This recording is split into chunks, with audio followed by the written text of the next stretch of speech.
Това е един много известен писател, руски.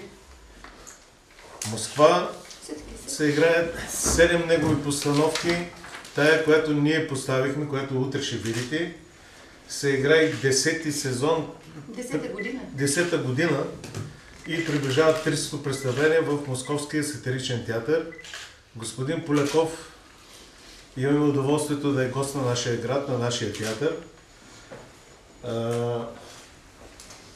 Освен това е главен редактор на литературна газета.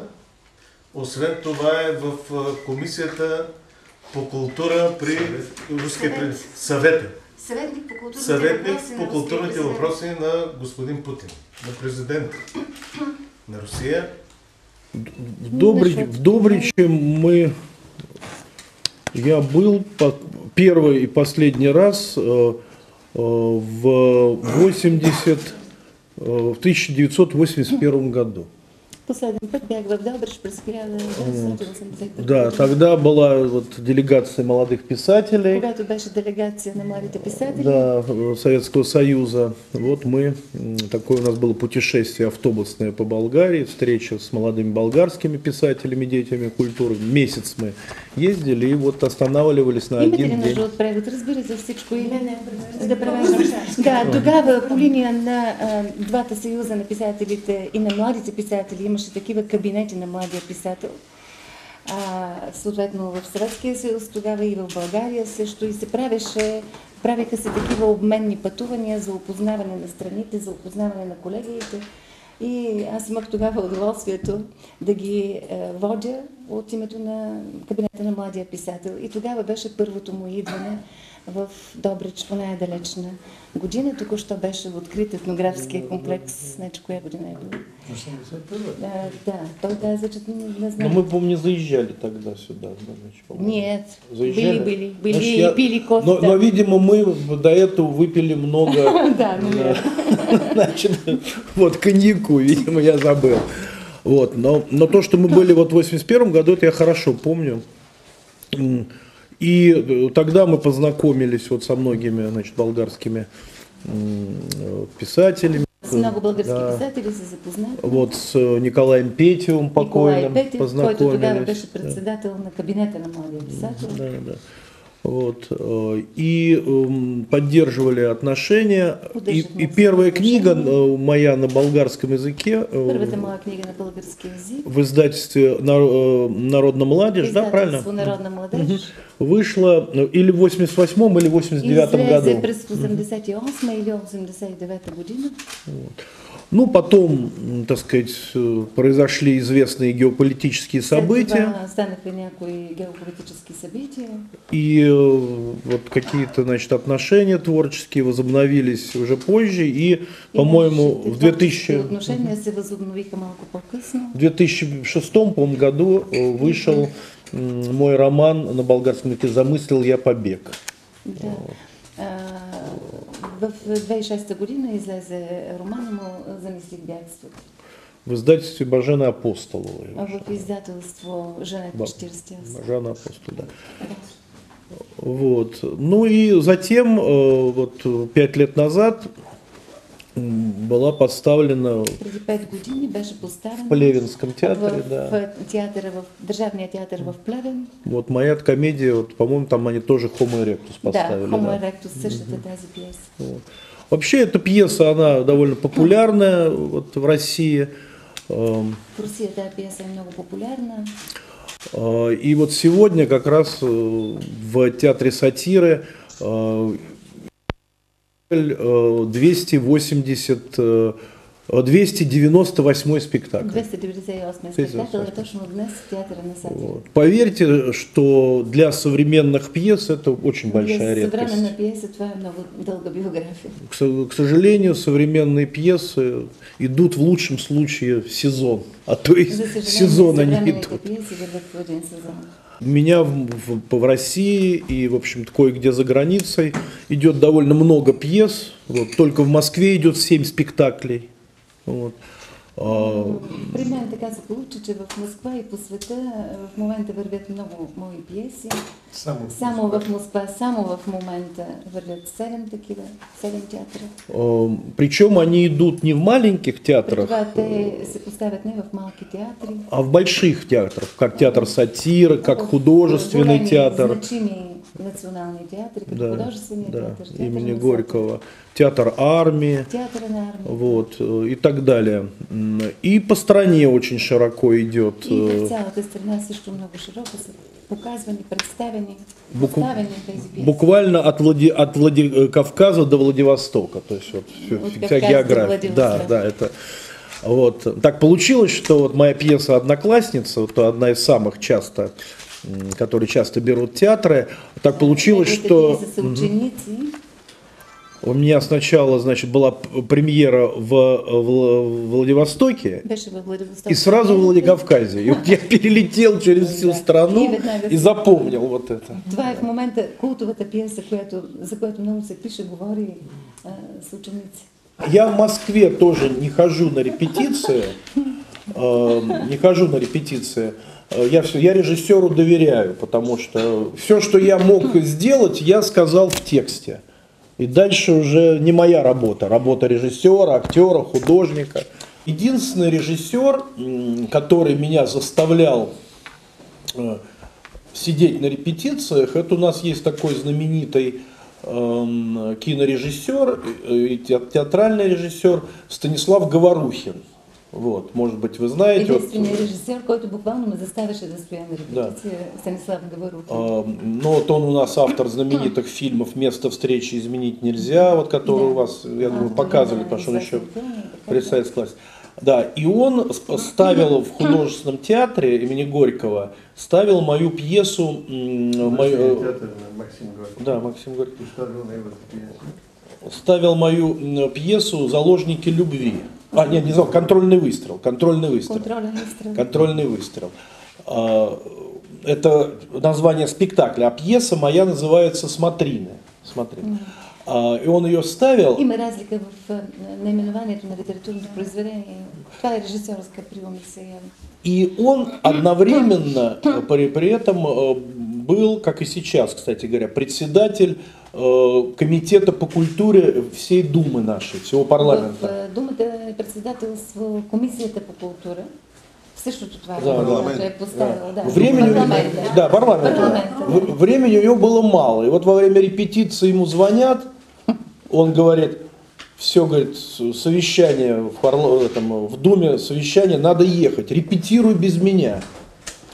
В това време, докато репетираме, звънят му от парламента и той казва, да, трябва да репетирай без мене, съвещание предстои.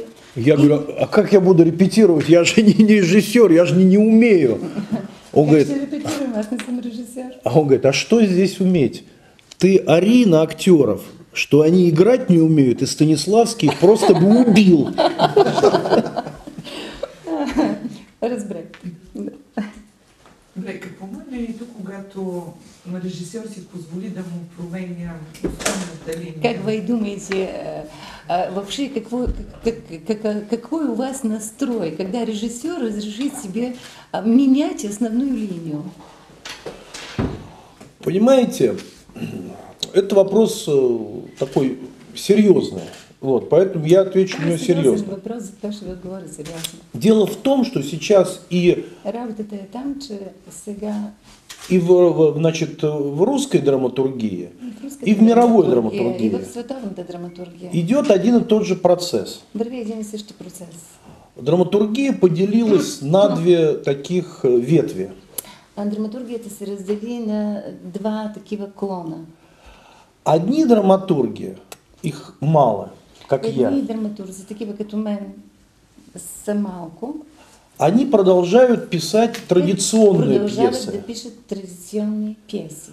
То есть мы пишем, так сказать, ну как это точнее сказать, каноническое драматургическое произведение. Драматургическое произведение. По всем законам, еще сформулированным Аристотелем. Сформулированным още от Аристотеля. Ну, естественно, с поправкой на развитие мирового театра. С внесени така поправки, добавки от развитието на световния театър. Вторая, так сказать, ветвь, она более многочисленная. Втория клон, и това е по-многочисления. Они пишут не пьесы. Те не пишат пиеси. Они пишут, создают такой своего рода значит, драматургический материал. Те създават такъв своеобразен драматургически материал, который не структурирован. който не е структуриран. Вот. Поэтому вот как раз с драматургическим материалом режиссер может делать все, что угодно. И по тая причина с този драматургически материал режисьора може да направи всичко, което... Потому что, собственно, пьесы и нет. Защото пиеса Конечно, няма. да, да. А с моей пьесой, и я думаю, вот господин, так сказать, режиссер не даст мне, как говорится, соврать, сделать ничего нельзя. Потому что там есть жесткий сюжет. Нищо не може друго да се направи, освен да се следва този твърд установен сюжет. Жесткий конфликт.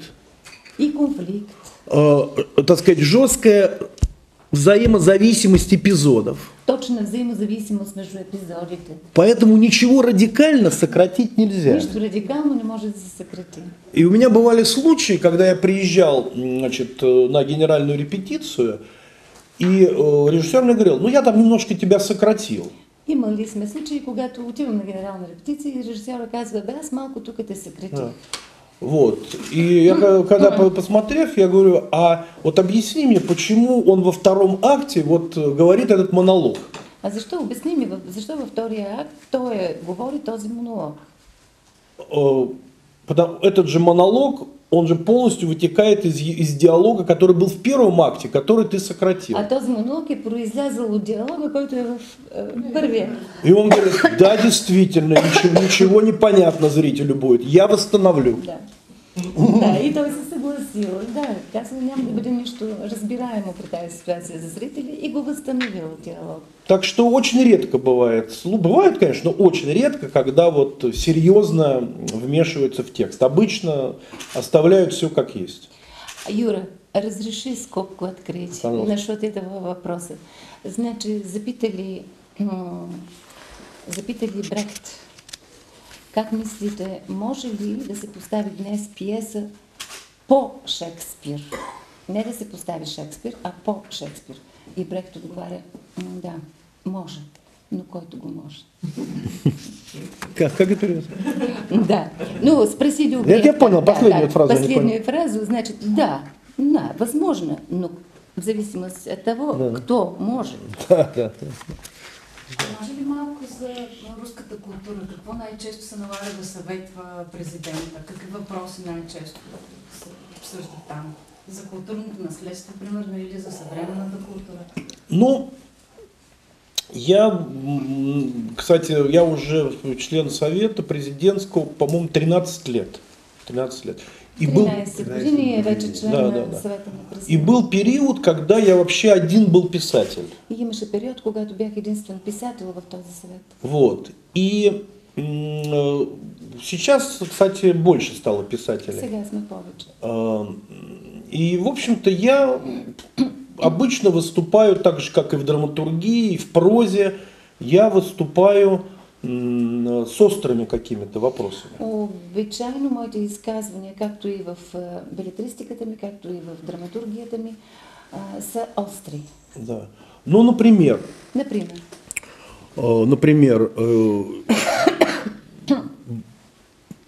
я как-то выступал и говорю, что вот,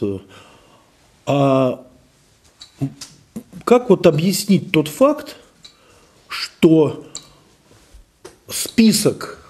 Например, изказвам се и задавам въпроса. Как можем да си обясним този факт, че Список лауреатов государственной премии... лауреатите за държавна премия в области литературы в областта на литературата с 94 по 2004 год от 1994 до 2004 година зеркально совпадает со списком комиссии по присуждению этих премий. Огледално съвпадат с списъка на комисиите за присъждане на тези премии. И изменили принцип присуждения, так сказать, процедуру. Процедурата. Вот. Или, например, вот недавно совсем я выступал, и я сказал, что вот, Владимир Владимирович, а вот объясните, пожалуйста, как в год литературы могли в Москве закрыться 37 книжных магазинов? Можете да закриете 37 книжарници. В год литературы, когда они должны открываться. За година на литературата, когато трябва да се откриват. Или, например, такой вопрос. И, кстати говоря, были приняты сейчас некие меры, и несколько магазинов открылось. И някои книжарници се откриха след това. Или в прошлом году тоже я выступал и говорю, что вот, а как вот так получилось, что к столетию великого русского композитора Свиридова. А как се получи така, че в столетието, в годината, в юбилея на Свиридов, на великий русский композитор, в Москве открыли памятник Мстиславу Ростроповичу, у которого никакого юбилея нет. На Ростропович. Вот. Конечно, у него большие заслуги перед отечественной культурой. Он с автоматом в Белом доме в 91 году ходил. Но я говорю, Свиридов-то не виноват, что он без автомата ходил по Москве. Но Свиридов не виновен, че ходил без автомата. Все-таки композитору не за автомат ставят и музыканту. Я говорю, тогда Ростроповича зачем вы с виолончелью изобразили в памятнике? Прям с АКМом, автоматом Калашникова бы изобразили. Да. Вот. Ну, в общем-то... Изобразили Ростропович не с виолончелью. Ну, по некоторым выступлениям принимались какие-то решения. Например, вот именно мы, ну там не один я. След там някои изказвания се вземат някои решения, например... Группа членов Совета, мы вот выступили... Группа от членове на Совета се изказахме что необходимо вернуть в школе на экзамен сочинение. Да се върне съчинението. Потому что это была чудовищная глупость, отмена сочинения. В училище на изпит. Вот, и... Това беше чудовищен пропуск. Так что какое-то влияние мы оказываем. Но я не советник.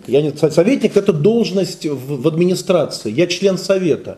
И нас там много, нас там больше 50 человек. Аз не съм съветник, аз съм член на комисията от съветници. Ние сме около 50 човек. А има ли цензура и автоцензура? Цензура и автоцензура. Цензура есть ли? И автоцензура тоже есть ли или нет? Ну, автоцензура есть всегда. Автоцензура винаги има. Да, автоцензура есть всегда, потому что точно так же, как... Също така, както и... Точно так же, как мужчина в дамском обществе говорит на одном русском языке, а в бане с друзьями на другом. Понимаете? Поэтому... Също така, както мъжете от някои дамски общества. Конечно, писатель тоже понимает. Дамская компания. Не. Това е идентификация на понятието хомосексуализъм като израз. Ну, конечно. Да, нали, говорят в дамска компания по един начин, с една интонация, в банята, когато е със своите приятели, по сега. Существует цензура наоборот. Например, в современной драме как раз в дамской компании начинают говорить как в бане. Да, вот. И считают, что это эстетический метод. Это не эстетический метод, это просто... Някой счита, че това е естетический метод. Вот цензура в том, так сказать, значении, в каком она была при советской власти и вообще при социализме. По време на социализма и при советската власт, в този смисъл цензура? В этом смысле нет. В този смисъл няма.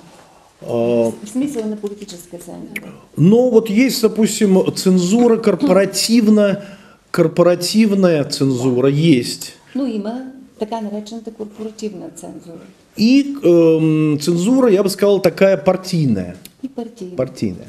Ну, например, скажем, если писатель либерального направления, ако писатель с по-либерални възгледи, который ему обещали выдвинуть, выдвинуть на Нобелевскую премию. За Нобелевскую награду. Вот, скажем, где она тут у меня была? Она у меня в этом, в куртке, ну ладно, потом. Значит, выйдет 9 мая с георгиевской ленточкой. Излиза на 9 мая с георгиевской ленточкой. Да? Вот. То на Нобелевскую премию его не выдвинут. Естествено, че няма да го издигнат за Нобелевска премия. Даже если он Маркес. Понимаете? Даже ако е Маркес. Да. Вот в этом смысле Но да. это, считаешь, что это внутренняя цензура? Это, скорее всего, не внутренняя, это Нет, цензура. мы сейчас говорим про суррогатную цензуру, да. потому что государственная цензура, она как бы охватывала все, так сказать, при советской власти. Сейчас такой цензуры нет. А вот, но вот эта корпоративная цензура, она более жестокая. Тя по-жестока. Потому что мои первые повести, «100 дней до приказа», о непорядках в армии, ЧП районного масштаба, о непорядках в комсомоле. Моите първи работи, като чрез извънредно происшествие, що еще первые? 100 дней до приказа. 100 дни до заповедта.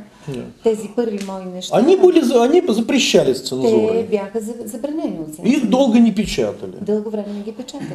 Но, так сказать, я за это боролся, я ходил там к большому начальству. Ходих при високите началства. Выступал на съезде комсомола, рассказывал, что меня зажимают. Изказвах се на конгресите на комсомола, че ме притискат. А здесь с тобой никто не будет спорить, никто тебе не будет говорить, просто... При корпоративните цензури никой няма да спори с тебе, никой нищо няма да ти Просто говори. перекрывают кислород и все. Просто ти изключват кислорода и точка. Да. Вот. Но мне трудно перекрыть кислород, поскольку я получил известность еще при советской власти. На мен ми е трудно да ми изключат кислорода, защото аз направих име още по времето на съветската власт. И театры заинтересованы ставить мои пьесы, поскольку они собирают залы. Мои пьесы, защото са касови представленията. Издатели заинтересованы, потому что у меня расходятся мои романы там тиражом 100 тысяч, 150 тысяч экземпляров. А вот молодым писателям им тяжело. А на младите писатели им е трудно. Вот, потому что все-таки в России до сих пор вот в культуре контрольный пакет акций все-таки держит либеральное сообщество. Но в Русия от много време насам, така да се каже, контролния пакет акции държат либералните общества по отношение на писателите и на културата. Да. А всъщност практика ли е при него да посещава постановките? Сега от това, което говоря, оставам с впечатление, че той присъства почти на всичките си премиери. У вас есть такая традиция посещать премьеры, когда ставят вот ваши пьесы, ну где-то? Да, скажем? обязательно, да. Да, непременно. Я обязательно езжу, но только, конечно, в России это трудно, потому что, вот, скажем, в Хабаровск... В России, разбира се, е трудно. Например, да, в Хабаровск. Хабаровск, я до сих пор все не долечил к ним на премьеру. Не съм долетяла още там за премиера. Но я стараюсь. Но се старая да присъствам на премиерата. А как получава информация? Къде ще поставят негова пиеса? Това е въпрос на договор. Това не може. Това е въпрос на договор. Да. Може ли малко да може би да кажете повече за самата работата и за вашата работата по подготовка на пиесата? Искам да кажа, че аз винаги съм се радвал в Добричкия театър на вашата благосклонност и на вашето внимание, за което ви благодаря. Надявам се, не съм ви разочаровал, не съм ви излъгал. Благодаря и на господин Мандев за нашето трайно творческо приятелство и контакти. Тази среща с творчеството на Юрий Поляков се състоя благодарение на Ели Няколова и на Славянска академия. Да, ние, понеже много често контактуваме с нея по други поводи, заговорихме за руска драматургия, която липсва напоследък в българския репертуарен театър. И така от дума на дума се спряхме на него. Тя ми предложи няколко заглавия и няколко автори. Аз харесах неговата пиеса, предложих я на господин Мандев, той също я хареса и така стигнахме до тук. Кое и защо я харесах, ще ви кажа. Вие сте хора, занимаващи се с култура и литература и много добре виждате тази огромна дупка и не случайен вашия въпрос за цензурата и тази автоцензура или по-точно тази блокировка на българските автори. Те блокираха. На времето със своя езоповски език се стремяхме да кажем за недъзите на онова общество, нали, така. Знаете, всички интелигентни хора сме. Сега, ако си спомняте, от 90-та година почти няма съвременна българска пиеса, отразяваща нашия обществен живот. Тази пиеса, както се казва Homo erectus, това е изправен човек, знаете, или даже заглавието не е точно смяна на жените, е смяна на сексуалния партньор, така наречения на Запад свинг. Нали, от английската дума свинг, смяна на темпо, ритъма в танца, или има дайте такъв танц свинг, нали? И такава мода имаше на времето свинг, дето с късти панталони, с големите лаброси, нашето детство беше. Свингари са хора, които сменят, значи събират се няколко млади семейни двойки и си сменят сексуалните партньори. И това е една така основната сюжетна линия в пиесата.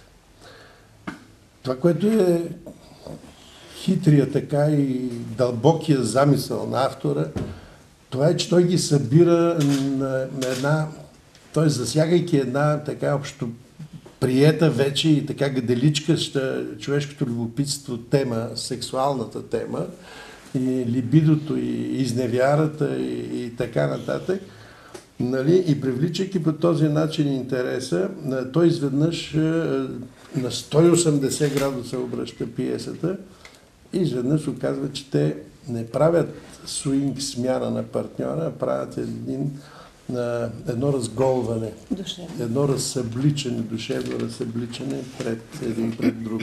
Така или иначе в пиесата не се стига до свинг, нали? Стига се до едни жестоки истини, третиращи проблематиката на днешното ни време, на прехода.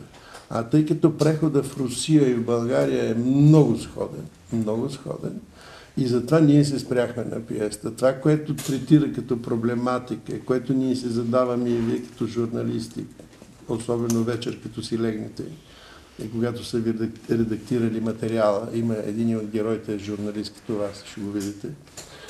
Нали, той събира 4 прослойки социални. Новобогаташ, забогатял сега, който не може да... Или по-точно, много точно обяснява как е забогатял. Един депутат, който е наричан съвестта на руската интелигенция. Един журналист, известен журналист, и то от тези разследващите. Аз си позволих на руския друго яче, но когато едната героиня пита какво разследва, разследваш журналист, както знаете и в България го има това, какво разследва, ами той казва се занимава с мърсотиите на прехода. По-точно да се разбере в българския, нали, зрител за какво става. И един работник, представител на работническата класа. Те идват с жените си, естествено. И т.е. тези 4 прослойки, представители на 4, не класи да кажем, но представители на 4 големи обществени групи в социалния живот се събират и се оказва, че както е казал Христос, преди да вървиш камък върху блудницата, помисли дали ти самия си безгрешен.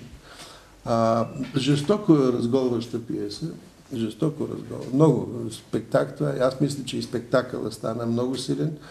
Добричките актьори достойно защитават. Те изградиха образ.